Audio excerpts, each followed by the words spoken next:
मोदी मोदी मोदी मोदी। भारत माता की, भारत माता की।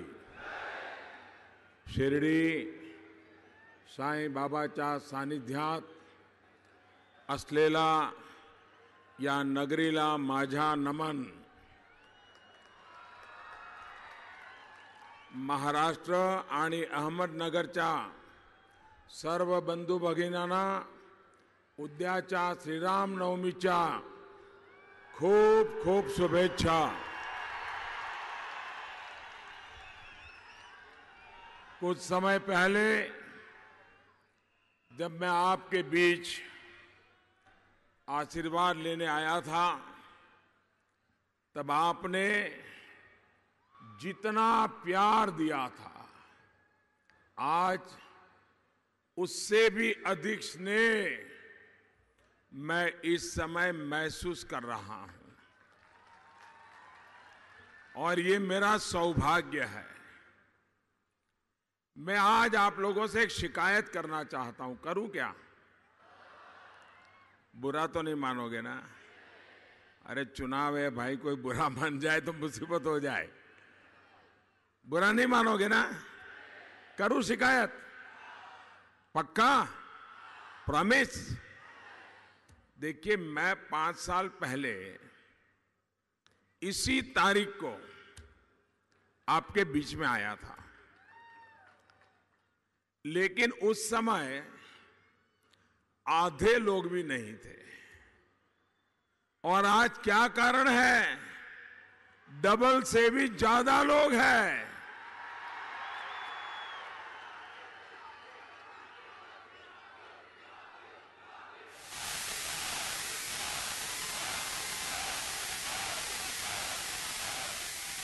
आपके इस प्यार को, विश्वास को मैं नमन करता हूं। भाइयों और बहनों, वाकई आपने इतनी गर्मी में यहां आकर मुझ पर कर्ज और बढ़ा दिया है। साथियों, ये भूमि तप, तपस्या की, सेवा की, श्रद्धा की, सबका साथ सबका विकास की भूमि है। साईं बाबा का संदेश हो या फिर लोकमान्य तिलक का, स्वराज्य का संकल्प और अब सुराज्य के लिए हमारी यात्रा, इसी धरती ने ऐसे महान संस्कार देश को दिए हैं। आपके सहयोग से इन्हीं संस्कारों को मजबूत करने की कोशिश आपके इस सेवक ने भी की है। बीते 5 वर्ष में जन भागीदार से चलने वाली एक मजबूत, निर्णय लेने वाली सरकार दुनिया ने भारत में देखी है। उससे पहले 10 वर्ष तक, याद है ना 10 वर्ष कैसे गए?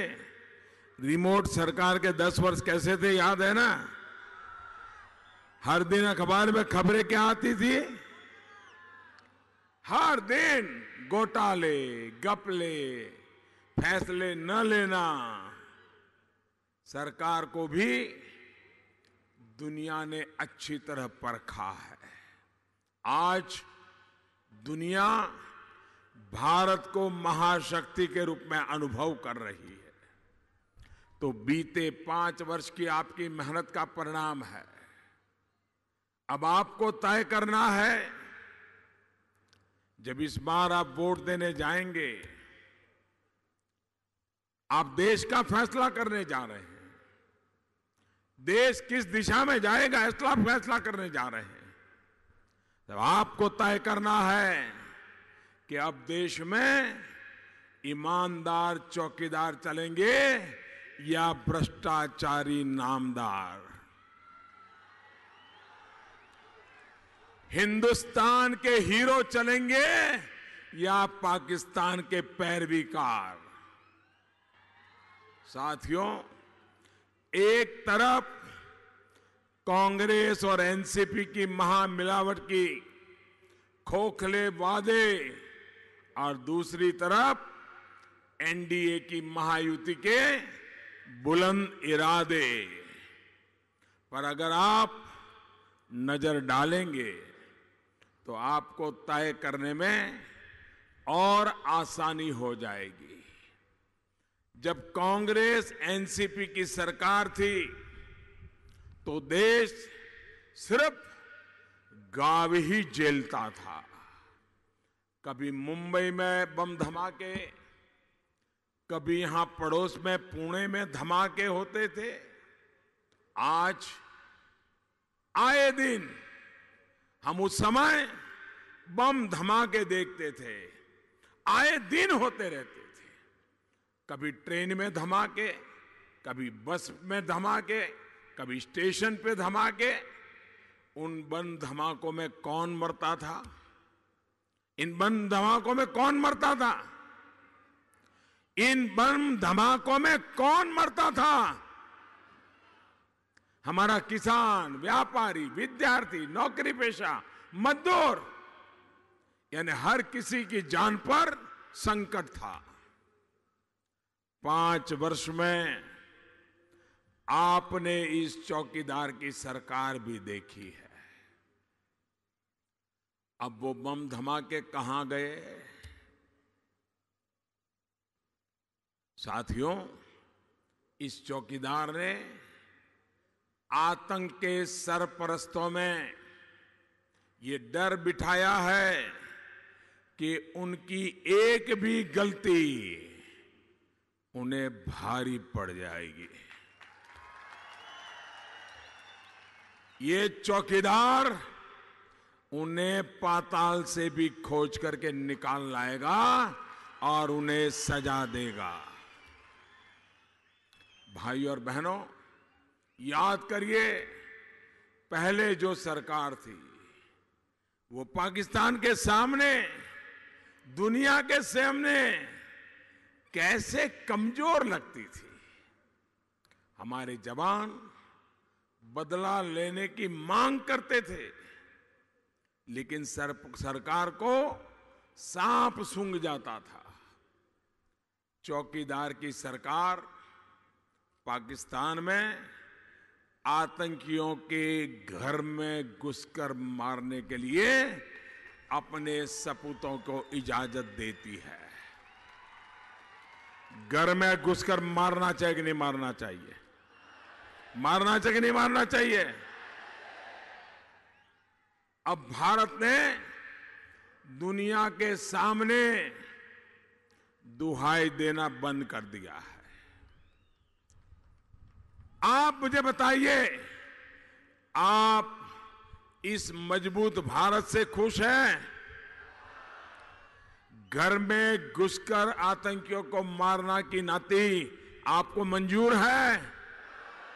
भाइयों और बहनों, आप तो खुश हैं, लेकिन उनका क्या करेंगे जिन्होंने बरसों पहले देश की भावनाओं को समझना ही छोड़ दिया?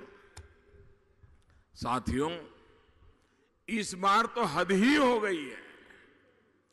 कांग्रेस, एनसीपी ऐसे लोगों के साथ खड़े हैं जो कह रहे हैं कि जम्मू कश्मीर को भारत से अलग कर देंगे, जम्मू कश्मीर में अलग प्रधानमंत्री बना देंगे। मुझे कांग्रेस के लोगों से कोई उम्मीद नहीं है, क्योंकि ये पाप उन्हीं की पैदावार है। लेकिन मुझे समझ नहीं आता है कि शरद राव पवार को क्या हो गया है।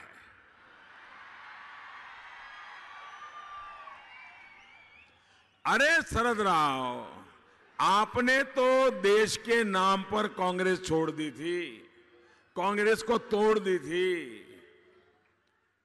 अब देश में 2 प्रधानमंत्री होने की बात पर आप कब तक चुप रहोगे, कब तक चुप रहोगे? ये दो प्रधानमंत्री वाली बात आपको मंजूर है?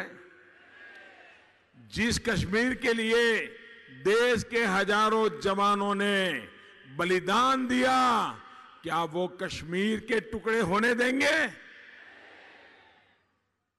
क्या कांग्रेस से फिर हाथ मिलाने के बाद आप भी विदेशी चश्मे से भारत को देखने लग गए?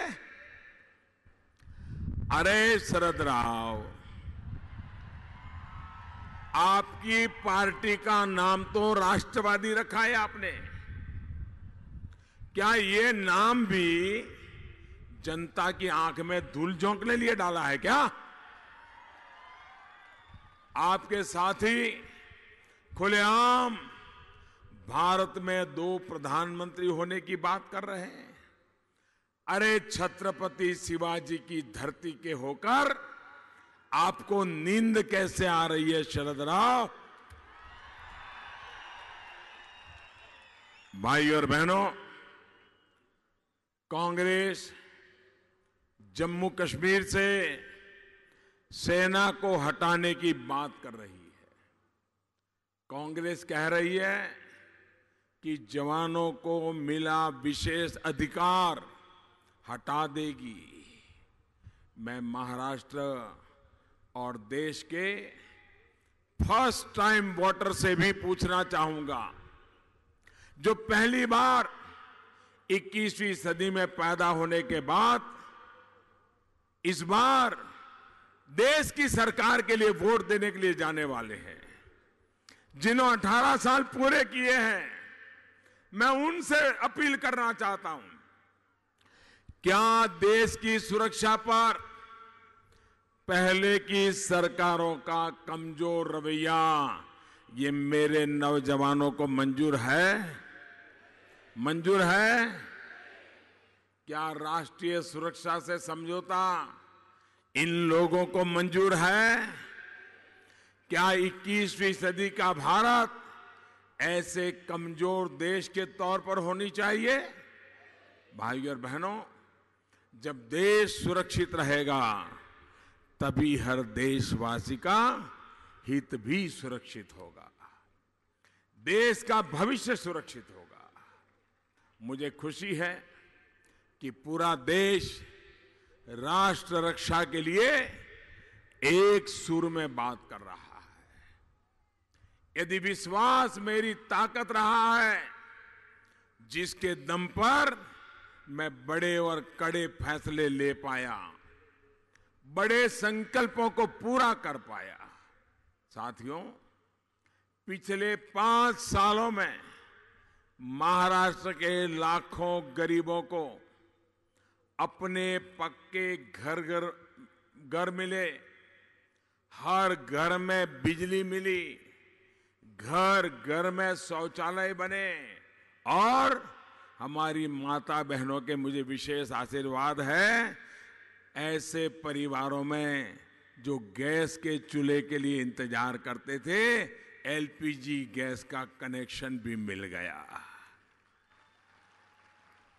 ये तभी संभव हो पा रहा है क्योंकि आपने ईमानदार सरकार को वोट दिया।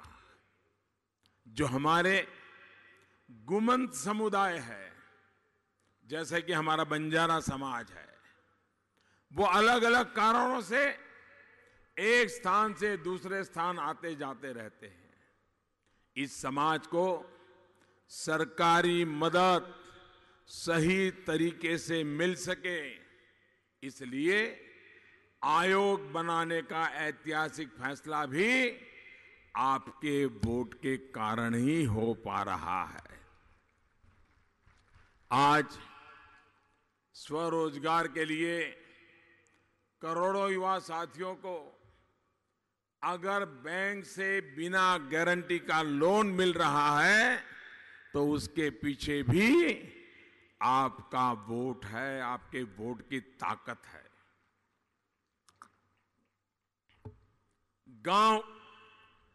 गांव में सड़कें, ये बाईपास, पुराने लटके भटके रेलवे प्रोजेक्ट्स आज तेजी से पूरे हो रहे हैं। तो इसके पीछे अगर सबसे बड़ी ताकत है तो आपका वोट है। भाइयों और बहनों, कल 11 अप्रैल को महात्मा ज्योतिबा फुले की जयंती थी। फुले शाहू आंबेडकर विचारधारा को कार्य रूप देने के लिए उस तरह का हृदय आवश्यक होता है। ऐसा हृदय व्यक्तिगत स्वार्थ और परिवार के स्वार्थ की राजनीति करने वालों में नहीं हो सकता।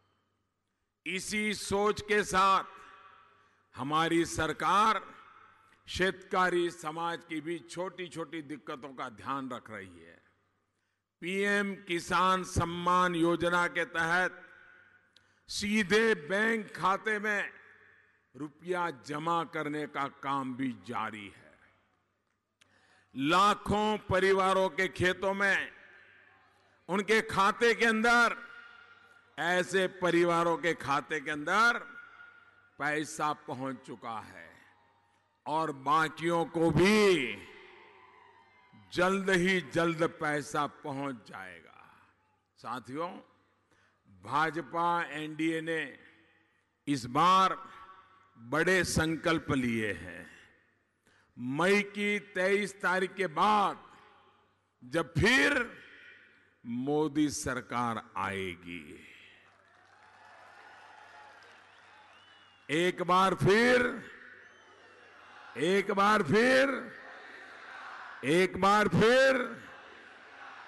जब मोदी सरकार आएगी तो उसके बाद पीएम किसान योजना, जिसमें हमने बदलाव करना तय किया है। अभी 5 एकड़ से कम भूमि वाले किसानों को उसका लाभ मिलता है, लेकिन 23 मई के बाद, नई सरकार बनने के बाद, हिंदुस्तान के, महाराष्ट्र के सभी किसानों को इसका लाभ मिलेगा। साथ ही दिन रात मेहनत करने वाले जो छोटे किसान हैं, उनको 60 साल के बाद नियमित पेंशन मिले, इसका भी प्रबंध किया जाएगा। किसान को पेंशन, ये पहले किसी ने सोचा नहीं था। जिस तरह लागत का 1.5 गुना समर्थन मूल्य का वादा हमने निभाया, ये संकल्प भी हम पूरा करने वाले हैं। उपज की उचित कीमत मिले, ये सुनिश्चित करने के लिए ठोस कदम उठाए जा रहे हैं। भाइयों और बहनों, हाल ही में हमारी सरकार ने पशुपालकों को भी किसान क्रेडिट का कार्ड देने का, उसका लाभ देना शुरू किया है। मछुआरों को भी ये लाभ मिलेगा। ऐसे ही गन्ना किसानों की समस्याओं को दूर करने के लिए, गन्ने से इथेनॉल बनाने के लिए बड़े स्तर पर काम कर रहे हैं। देश भर में इसके लिए प्लांट लगाए जा रहे हैं। भाइयों और बहनों, पानी को लेकर इस एनडीए की सरकार का काम आपके सामने है। देवी अहिल्याबाई होलकर ने जिस तरह गांव-गांव कुएं और बावड़ियां खोलने का अभियान छेड़ा था, उसी तरह यहां की हमारी सरकार भी काम कर रही है। हमारा प्रयास है कि नदियों का पानी जो कोंकण के समुद्र में बह जाता है, उसका सदुपयोग हो, किसान को पानी मिले। इसके लिए फिर एक बार जब मोदी सरकार बनेगी, फिर एक बार जब मोदी सरकार बनेगी, तो एक विशेष जल शक्ति मंत्रालय बनाने का संकल्प हमने लिया है। सिर्फ पानी के लिए एक अलग मंत्रालय होगा। अगर पानी की समस्या का समाधान करें तो किसान को कभी समस्या पैदा ही नहीं होगी।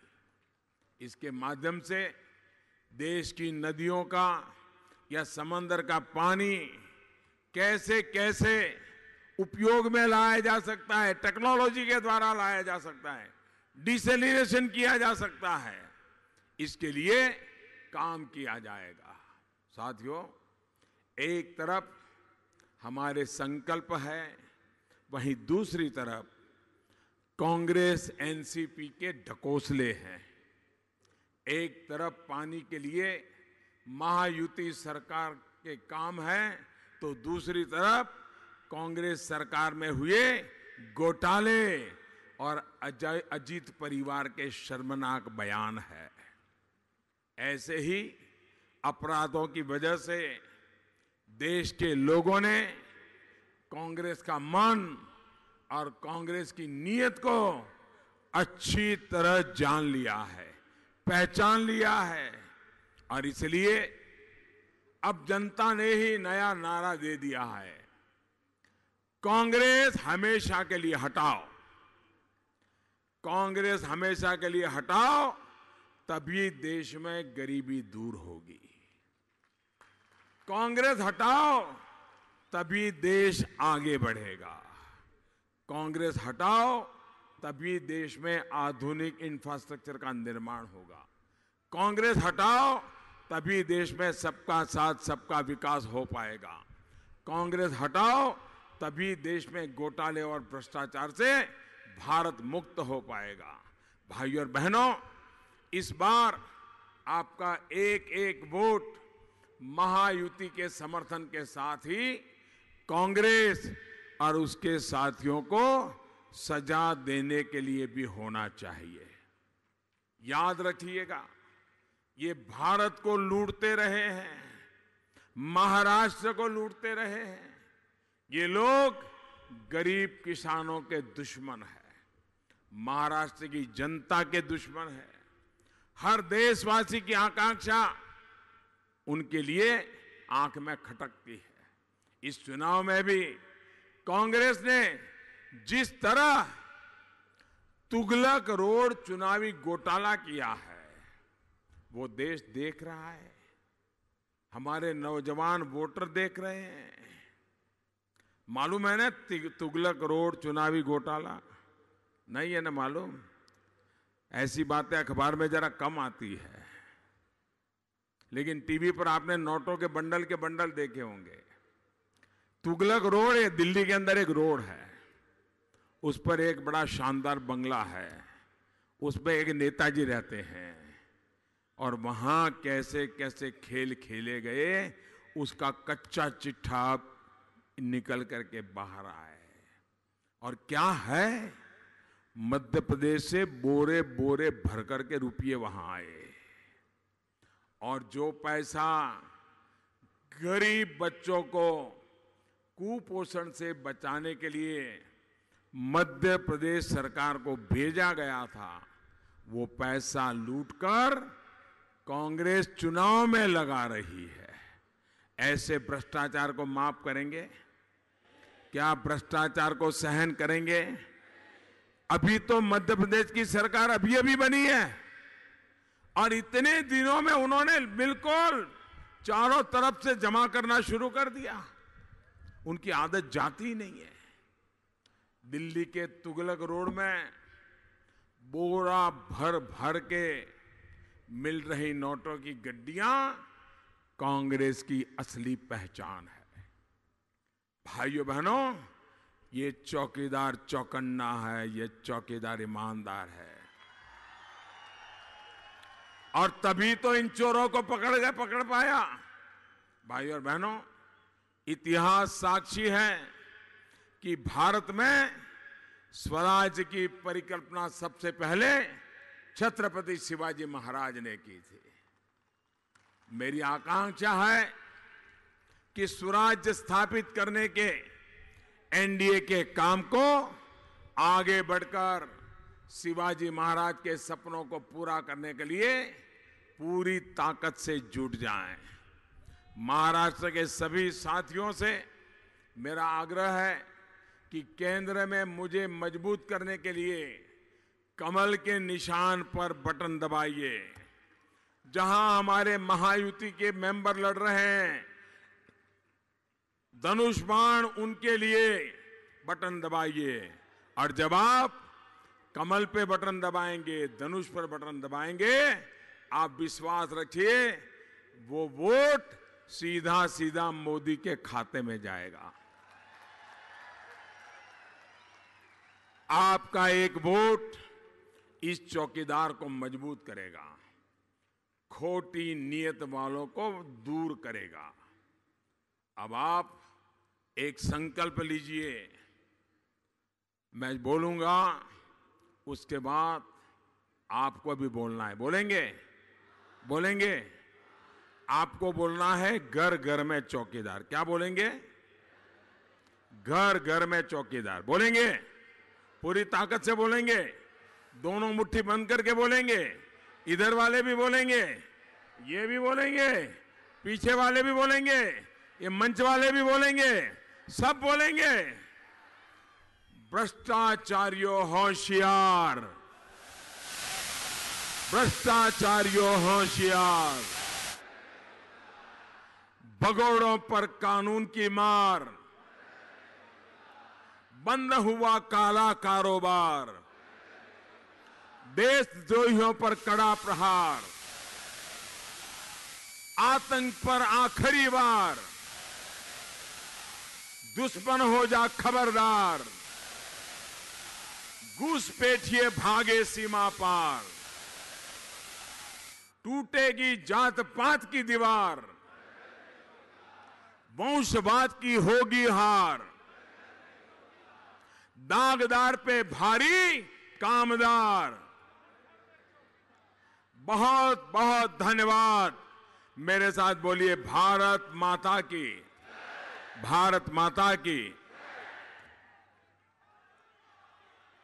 की हो सरकार, जन जन की है यही पुकार, बीजेपी की हो सरकार, गुणी जनों ने बात है सोधी, रहे प्रधान नरेंद्र मोदी, नया बनाना है इतिहास, सबका साथ और सबका विकास, आओ मन के जोड़े तार, बीजेपी की हो सरकार, नारी को अब तक था लूटा, 3 तलाक से नाता टूटा, गांव गांव खुशहाली